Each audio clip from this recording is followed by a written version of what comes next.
Origine, raison d'être, principe même de toute chose. Originel, qui vient de l'origine. Et on pense tout de suite au péché originel, par exemple, c'est-à-dire le péché qui vient de l'origine, en tout cas dans une perspective théologique, bien sûr. Qui est à l'origine?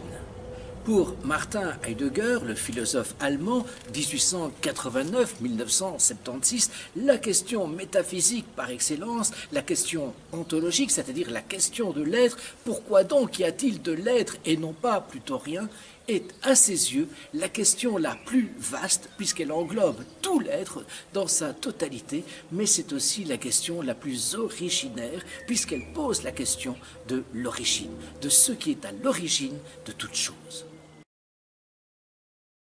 C'est l'intelligence au service de l'action et l'action au service même de l'intelligence. Le scepticisme est cette théorie selon laquelle l'homme ne peut pas accéder à une connaissance certaine. On ne peut donc arriver à une certitude tout à fait totale, tout à fait globale.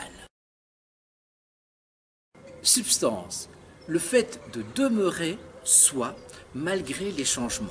Par exemple, mon bic, ici mon marqueur. Que mon marqueur soit dans ma main gauche ou dans ma main droite, il demeure toujours le même marqueur.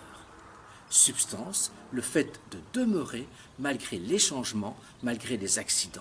Accident, le fait d'être dans ma main gauche ou dans ma main droite.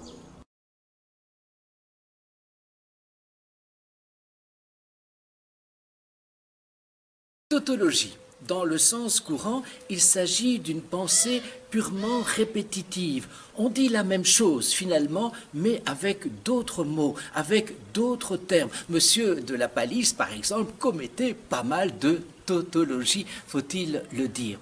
Dans un raisonnement, par exemple, tous les hommes sont mortels, eh bien, on a affaire effectivement à une tautologie. Pourquoi? Parce que être homme, c'est précisément, jusqu'à preuve du contraire, en tout cas, c'est être mortel. Tous les hommes sont mortels, c'est de l'ordre de la tautologie.